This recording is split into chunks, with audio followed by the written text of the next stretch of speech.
Bonjour à tous et à toutes, bienvenue dans cette nouvelle vidéo. Je m'appelle River James, je suis chasseur de fantômes et si, comme moi, vous aimez tout ce qui est paranormal ou étrange, vous êtes au bon endroit. Avant de commencer aujourd'hui, n'oubliez pas de vous abonner, de liker et de commenter, ça aide beaucoup la chaîne. Et si votre nom apparaît maintenant, un immense merci. Cette chaîne existe grâce à vous, vous êtes les meilleurs. Et si vous aussi, vous voulez avoir accès à des avantages exclusifs comme votre nom au remerciement ou l'accès à toutes mes vidéos en avant-première, toutes les infos de mon Patreon sont en description. Allez, sans plus attendre, on est parti pour cette nouvelle vidéo.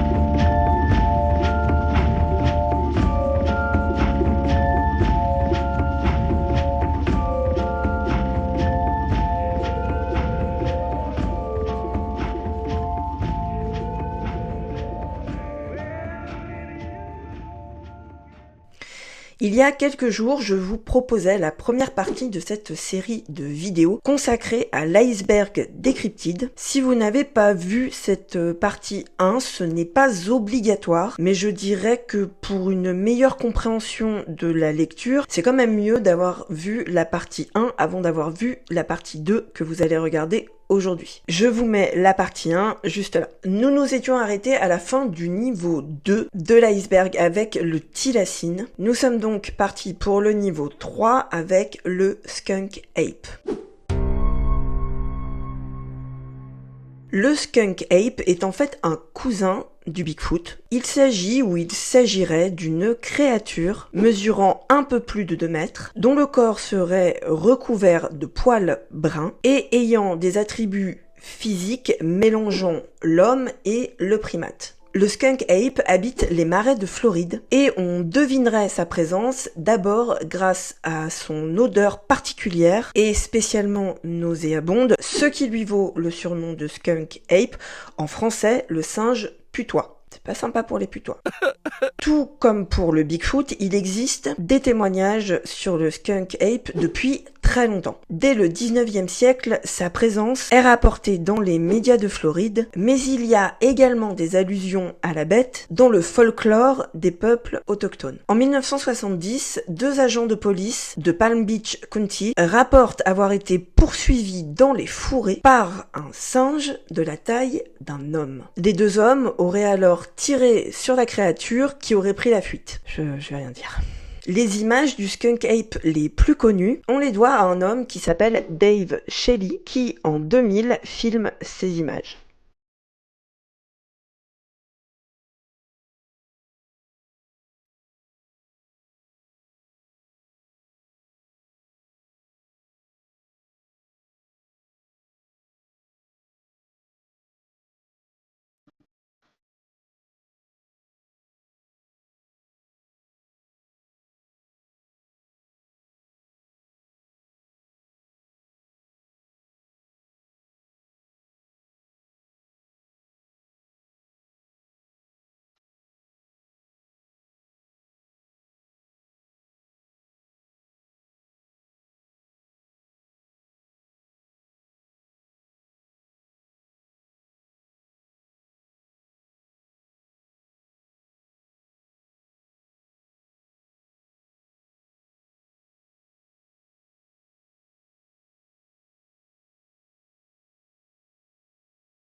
Et en Floride, la présence du skunk ape est tellement acceptée qu'il existe une loi, la House Bill 1664, qui dit qu'il est illégal de kidnapper, posséder ou blesser des animaux humanoïdes. Arrêtez tout, les Américains ont une loi utile.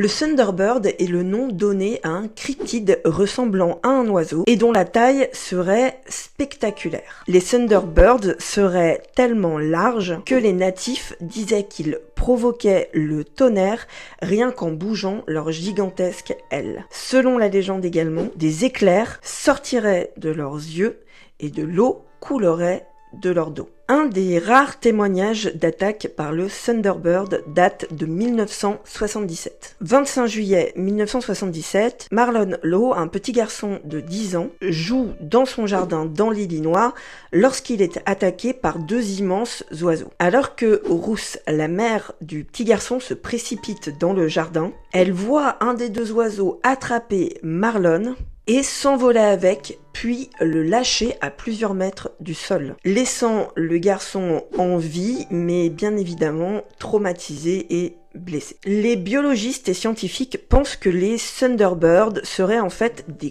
condors qui auraient été gardés en captivité, mais auraient réussi à s'échapper. Pour le bunyip, ça va être très rapide puisqu'il ne s'agit pas d'un cryptide à proprement parler, mais plutôt d'une créature mythologique des autochtones d'Australie. Le bunyip vivrait dans des étendues d'eau douce comme des lacs. Dans la légende, il existerait deux types de bunyip, le bunyip au long cou et le bunyip à la tête de chien. Il n'y a pas vraiment de témoignages d'attaque de ces créatures. Il existe même peu d'histoires au final. J'ai trouvé vraiment peu de choses en faisant mes recherches, ce qui en soi est également mystérieux. Le jackalope est une créature tellement connue, dont on voit tellement souvent des visuels, que beaucoup de personnes le croient commun, faisant partie des animaux réels et classiques que l'on pourrait croiser aux États-Unis. Alors pas du tout, le jackalope est bien une créature imaginaire mêlant le lièvre et l'antilope. On le voit tout le temps représenté avec ce corps de lièvre et des bois sur la tête. Également, selon la région des États-Unis, la créature aurait une paire d'ailes sur le dos. Selon la légende, le jackalope serait farouche et donc particulièrement difficile à attraper. On lui prête également un pouvoir magique, celui de pouvoir imiter parfaitement la voix de l'homme. Une des explications possibles quant à l'origine de cette légende pourrait venir de lapins souffrant de papillomavirus, ce qui provoquerait des sortes de tumeurs noires allongées sur le corps de l'animal et donc parfois en forme de cornes sur la tête. Encore un cas sur lequel on va passer très très vite, puisqu'il n'existe aucune documentation accréditant sa supposée existence. Il s'agirait donc d'un ver qui vivrait dans le désert de Gobi. On trouve une référence à la créature dans un livre de 1926 qui s'appelle On the Trail of Ancient Men, écrit par Roy Chapman Andrews, mais malgré des excursions dans le désert pour vérifier l'existence du ver, il n'a jamais été trouvé.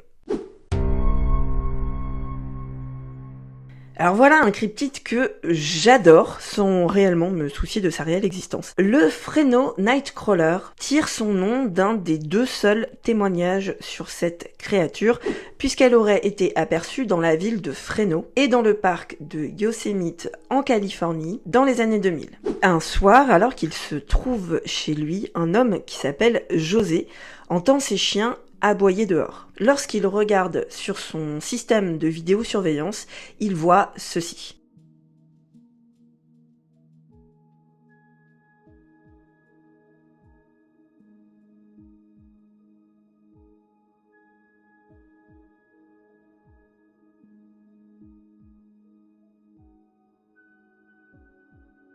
On compare souvent le Fresno Nightcrawler à une sorte de pantalon qui marcherait seul, mais aussi un drap. Certains cryptozoologues pensent qu'il pourrait s'agir d'une créature extraterrestre, et d'ailleurs le cryptide est également aussi parfois appelé le Fresno Alien. La pieuvre forestière du Pacifique Nord-Ouest est un cryptide prenant la forme d'une petite pieuvre, ne mesurant pas plus de 30 cm et qui vivrait dans la péninsule olympique. Il s'agirait d'un amphibien, oui, un amphibien, qui ne passerait que très peu de temps en milieu aquatique lors de sa saison d'accouplement. Ce cryptide se déplacerait dans les arbres de branche en branche à l'aide de ses tentacules et sa vision serait très proche de celle des humains. Et si vous connaissez bien les cryptides de la péninsule olympique, vous apprendrez sans surprise que le principal prédateur de cette pieuvre forestière est le Bigfoot. Vous l'avez peut-être deviné, le Trioctopus est en fait un prank créé de toutes pièces en 1998 par un chroniqueur que l'on ne connaît que par son pseudo Lyle Zapato. Lyle est allé assez loin dans la conception de son canular, puisque lorsque vous vous rendez sur son site internet, vous apprenez que l'espèce des Trioctopus est en voie d'extinction, qu'il existe une campagne destinée à sauver l'espèce. Il y a aussi des photos et des témoignages. Et ce qui est très intéressant, c'est que bien que n'étant pas créé pour ça à la base, son site est très régulièrement utilisé comme expérience par des professeurs pour éduquer les enfants et les étudiants et leur apprendre à questionner ce qui est écrit dans les médias et leur apprendre à vérifier des sources. Ce que je trouve, moi, extraordinaire. Voilà, donc la pieuvre forestière, bien que très utile, est une invention. Et finissons ce tier 3 de cet iceberg par probablement un des cryptides les plus connus, en tout cas en Europe, le Dogman. Je suis même surpris que le Dogman soit aussi bas dans cet iceberg. La première chose importante à dire sur le Dogman, c'est que malgré ce que de nombreuses personnes croient, il ne s'agit pas d'un loup-garou. Les deux cryptides sont très similaires, mais le loup-garou, contrairement au Dogman, serait une créature anthropomorphe, un homme qui se transformerait en loup. Alors que le Dogman, lui, serait toujours dans son état de Dogman. C'est important à préciser parce que moi-même, avant de faire cette vidéo, je pensais vraiment que les deux cryptides n'en étaient qu'un. Les légendes sur les Dogman sont bizarrement relativement récentes. On remarque une très forte envolée populaire à partir des années 1980, mais des témoignages de la présence de la bête ont commencé à apparaître aux États-Unis dès la fin du 19e siècle. La créature serait vue dans des bois, sur des routes isolées, mais également de temps en temps à proximité de villages. Concernant son apparence, le Dogman serait un bipède poilu, pouvant mesurer plus de 2 mètres, et sa tête aurait les caractéristiques d'un chien ou parfois d'une hyène. Bizarrement, il existe des similitudes entre les témoignages d'apparition de Dogman et de Bigfoot. Et non, promis, c'est pas moi qui essaye de tout ramener au Bigfoot. Certains témoins parlent par exemple d'orbes lumineuses aperçues juste avant de voir la créature ou d'odeurs de chair en putréfaction. Charmant. Il n'y a pas réellement de cas d'attaque de la part du Dogman et il est très important de préciser que bien que les témoignages se multiplient, notamment en France, depuis ces dernières années, aucune preuve réelle de son existence n'a été rapportée. Bien qu'il suffise de taper Dogman dans Google pour tomber sur des dizaines de photos criantes de vérité comme celle-ci ou bien encore celle-ci ou alors encore celle-ci et ah ouais, waouh, celle-là. Cela étant, il est toujours intéressant de se demander comment autant de témoignages concordants auraient pu se répandre aussi vite, à une époque où Internet n'avait pas été inventé, si la légende n'avait pas un fond de réalité. Et si les sujets du Dogman vous intéressent particulièrement, je vous renvoie vers les chaînes françaises de mes deux confrères, Lionel Camille ou encore Connexion Mystère, dont je vous mets les liens en description. Voilà pour le tier 3 de l'iceberg des cryptides. Enfonçons-nous un petit peu plus dans les profondeurs du sujet en descendant d'un étage.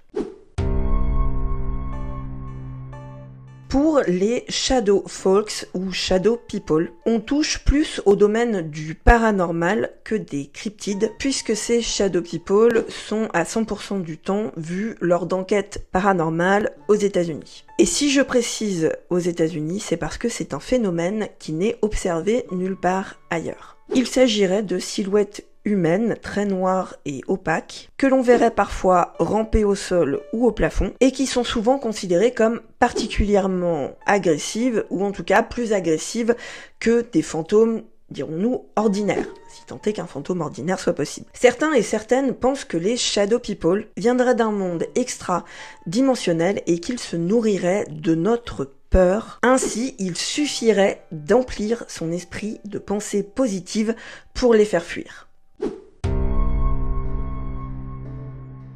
Si le nom de ce cryptide, la pieuvre de l'Oklahoma, fait référence à une créature marine bien connue, c'est plutôt son comportement agressif et le milieu dans lequel on la trouverait qui est surprenant, puisque ce cryptide entrait les eaux froides de lacs. Et 3 lacs plus particulièrement, Lake Thunderbird, Oologa Lake et Lake Tenkiller. C'est à l'Oklahoma Octopus que l'on attribue de nombreux décès dans ces lacs, bien que les sceptiques indiquent qu'il s'agit bien sûr plus probablement de simples cas de noyade accidentelle, puisqu'il n'existe à ce jour aucune preuve de l'existence de cette pieuvre, dont on dit qu'elle ferait quand même la taille d'un cheval. Mais également parce que les corps retrouvés après ces noyades ne porteraient aucune trace d'attaque.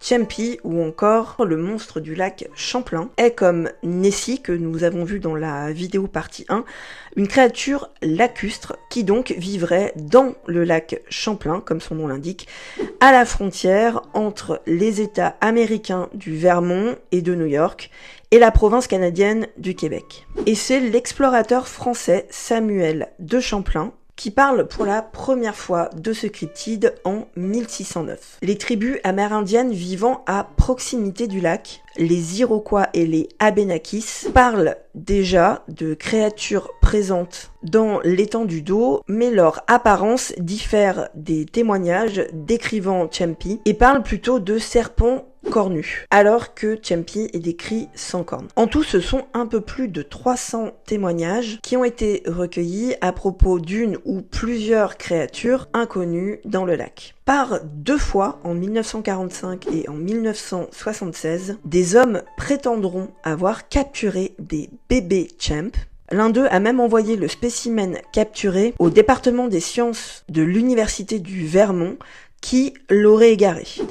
La preuve la plus connue de l'existence du monstre est sans doute cette photo prise par Sandra Mancy le 5 juillet 1977. Ce jour-là, la jeune femme se trouve en bordure du lac et surveille ses 2 enfants qui sont partis se baigner quand elle voit dans l'eau une créature au long cou qui dépasse de la surface. Apeurée, elle rappelle ses enfants hors de l'eau et prend le temps d'attraper son appareil photo pour capturer une image de ce qu'elle voit. Sandra Mancy et ses enfants racontent que le cryptide serait resté un long moment à les observer, entre 4 et 7 minutes, avant de replonger sous l'eau. Cette photo a été analysée par des spécialistes et a été déclarée comme ne comportant aucun trucage. Alors attention, aucun trucage, ça veut dire que la photo n'a pas été altéré. Ça ne veut pas dire que c'est bien le cryptide qui y est représenté. Les sceptiques font remarquer que la forme pourrait en fait être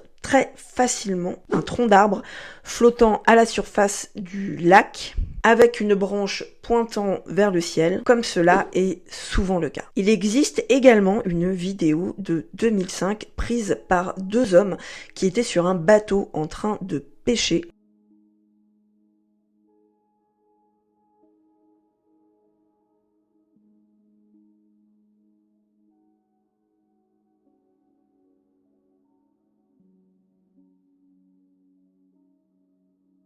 Cette vidéo également a été certifiée sans trucage.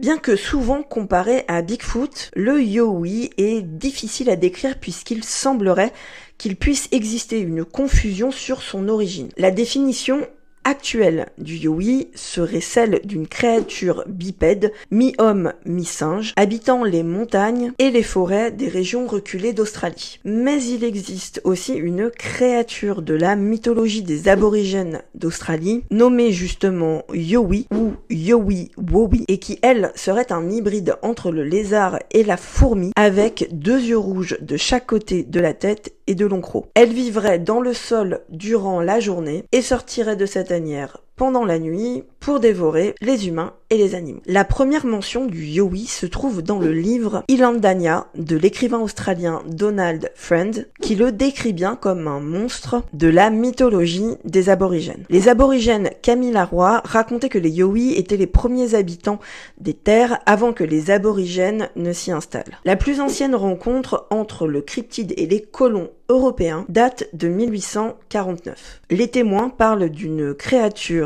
anthropoïde bipède couverte de poils noirs, ayant une petite tête et mesurant plus de 2 mètres. Elle posséderait également parfois de longues canines lui sortant de la bouche. Alors contrairement au Bigfoot auquel, comme je vous le disais, on le compare souvent, le Yowie ne s'approche pas des habitations humaines et semble même tout faire pour ne pas être vu. Un des rares témoignages récents date de juillet 2006. Un groupe de 4 amis effectuant un voyage à cheval à Megalong Valley en Nouvelle-Galles du Sud aurait distingué une sorte d'homme-singe à l'odeur très forte et nauséabonde. Également en 2010, un homme vivant à Canberra dit avoir vu ce qu'il décrit comme un jeune Yowie couvert de poils essayant de voler sa voiture dans son garage.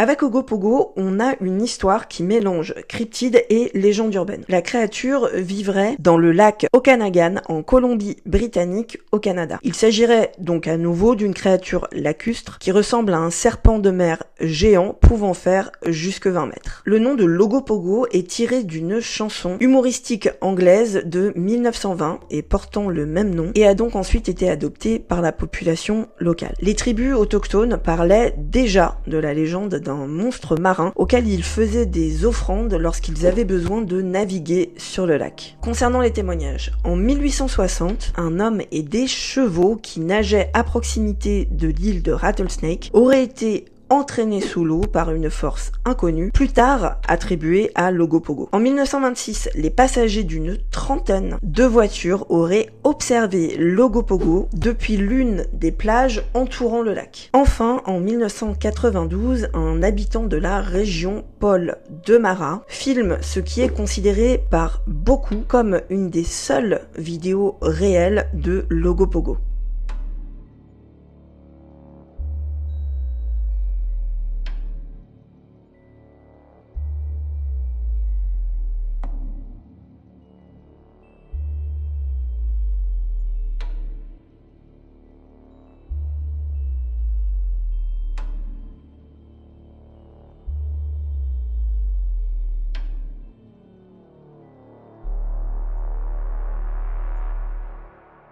Mais il existe de très nombreuses vidéos et photos supposées montrer la créature. D'ailleurs, les cryptozoologues comptent plusieurs milliers de témoignages de personnes qui affirment avoir vu le monstre marin.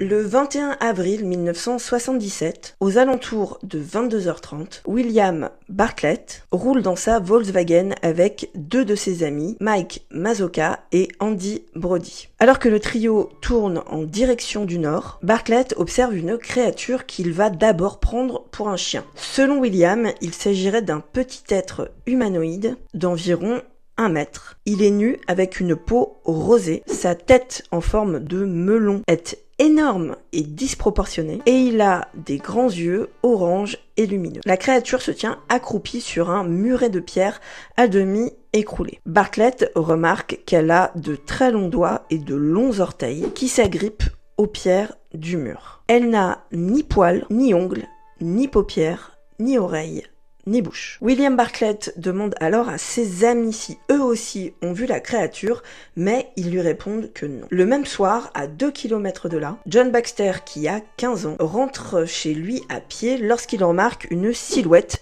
qui marche vers lui. Lorsque John crie vers la silhouette pour lui demander son nom, de qui il s'agit, celle-ci s'arrête puis part en courant vers le bois qui se trouve juste à côté. John, qui visiblement n'a pas d'instinct de survie, se lance à sa poursuite. Il n'a pas le temps de rattraper la silhouette que celle-ci s'arrête et se retourne. John voit alors une créature de petite taille, semblable à un singe, mais avec une très grosse tête en forme de melon. Ses yeux sont ronds et brillent d'une lueur orangée. De ses doigts longs et minces, elle s'agrippe à un arbre. Enfin, apeuré, on a failli attendre, le jeune adolescent part en courant. Lorsqu'il arrive chez lui, il raconte l'incident à sa mère et essaie de dessiner ce qu'il a vu. Les dessins de John et William seront mystérieusement quasiment identiques. Et le lendemain soir, c'est un couple qui observera la même créature dans les mêmes environs. Pour la police de l'époque, cette histoire n'est qu'un canular monté de toutes pièces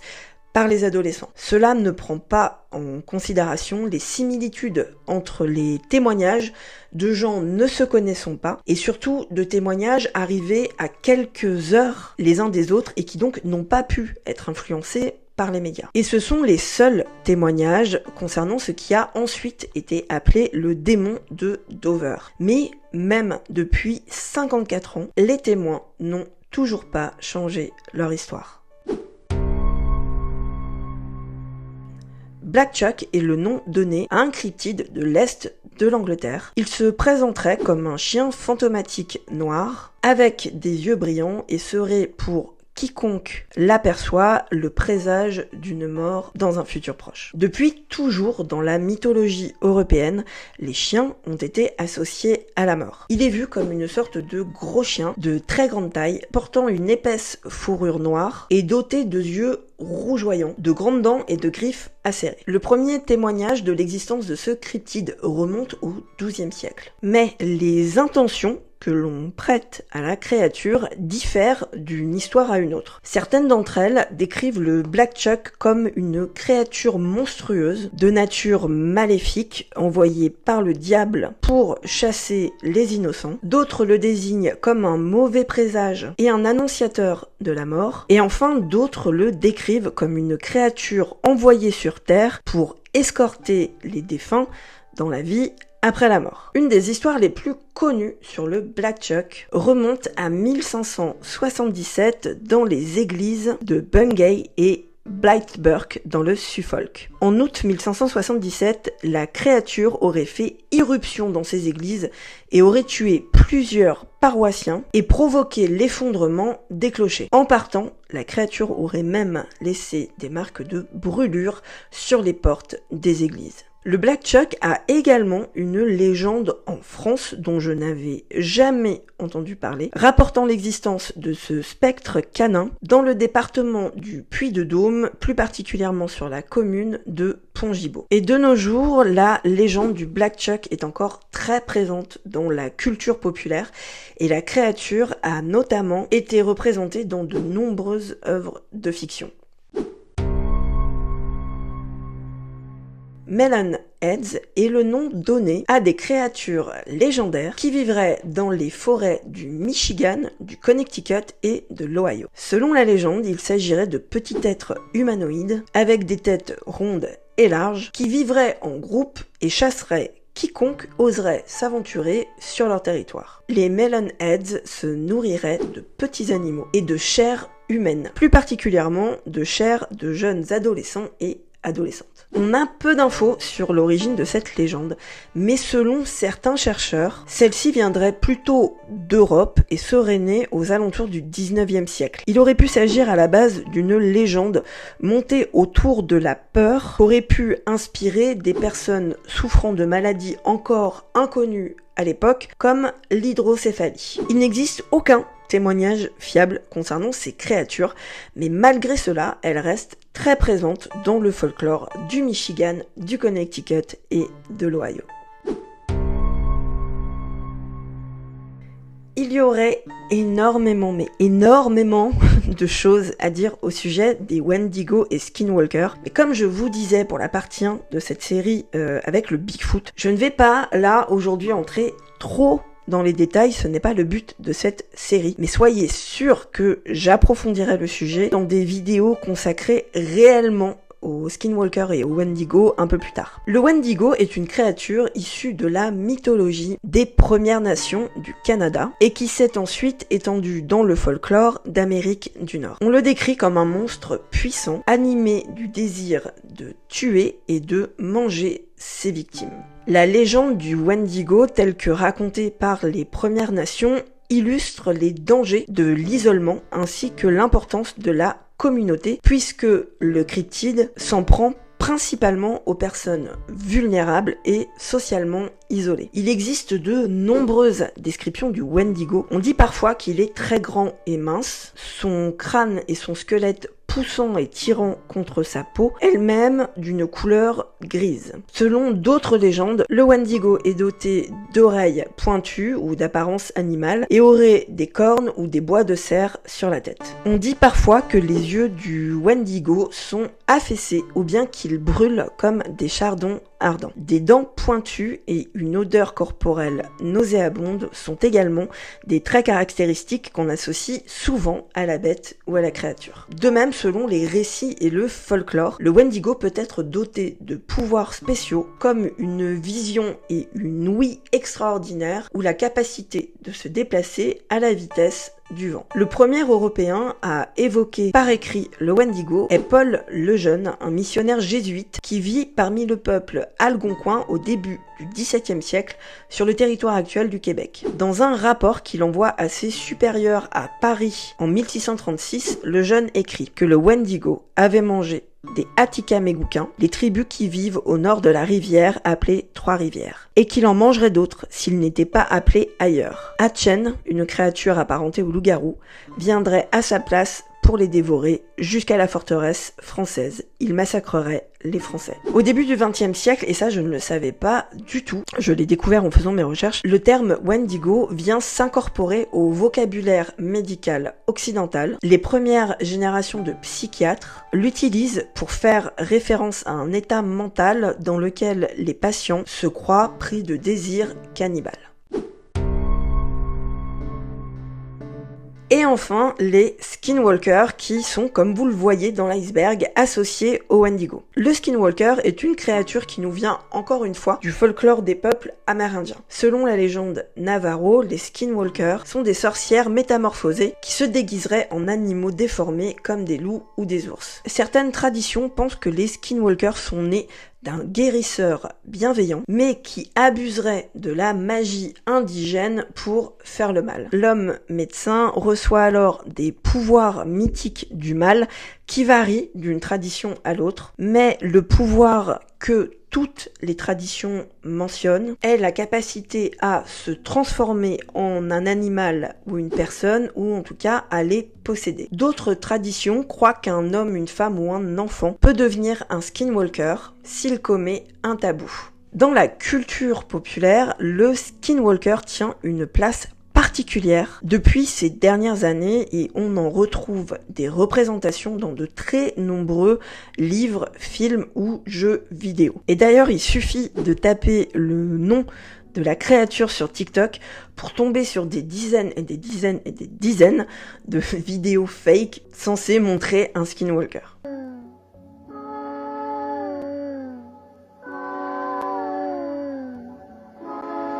Is this a skinwalker on his roof? Another skinwalker, this time taking the form of a goat. The person it encountered must have been terrified. Mais comment la légende du skinwalker est arrivée jusqu'à nous? La cause principale vient sûrement d'une série d'événements s'étant produits dans l'Utah aux États-Unis. En 1996, Terry et Gwen Sherman observent des ovnis de différentes tailles planant au-dessus de leur propriété, un vaste ranch de l'Utah aux US. Puis le couple constate que 7 de leurs vaches sont mortes subitement ou bien ont disparu. Et certains corps de ces vaches retrouvés sur place auraient souffert d'horribles mutilations. Le couple rapporte avoir ensuite commencé à entendre des voix étranges parler un langage inconnu, en particulier le soir alors que les Sherman promènent leurs chiens. Plus tard, le ranch sera revendu et racheté par un passionné d'ovnis qui s'appelle Robert Bigelow. Celui-ci organise de suite des recherches sur place pour en apprendre plus sur les phénomènes observés dans son ranch. Le 12 mars 1997, le biochimiste employé de Bigelow, le docteur Colm Kelleher,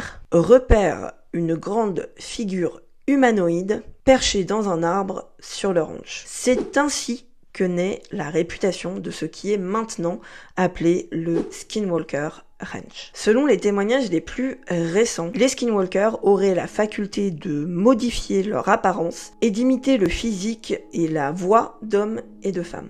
Alors comme je vous le disais, il y a de quoi faire une très longue vidéo sur les Wendigo et les Skinwalkers et je vous promets de le faire très bientôt. Et je vais m'arrêter là pour cette partie 2 de cette série sur l'iceberg des cryptides parce que je crois que nous allons doucement arriver au niveau pour lesquels je vais avoir de moins en moins d'informations ou de supports visuels à vous montrer. Je risque donc de condenser les 4 niveaux restants sur une seule dernière longue vidéo. Si cette vidéo vous a plu, n'oubliez pas de vous abonner, liker, commenter et partager. C'est réellement le moyen le plus sûr d'aider la chaîne. Un merci spécial à l'auteur ou l'autrice de ce commentaire et ce commentaire. Et si vous aussi vous voulez un shout-out dans ma prochaine vidéo, vous savez ce qu'il vous reste à faire. Bien évidemment, comme d'habitude, tous les liens pour mon Patreon ou pour soutenir ma chaîne se trouvent en lien dans la description. Je vous retrouve la semaine prochaine pour une nouvelle vidéo. En attendant,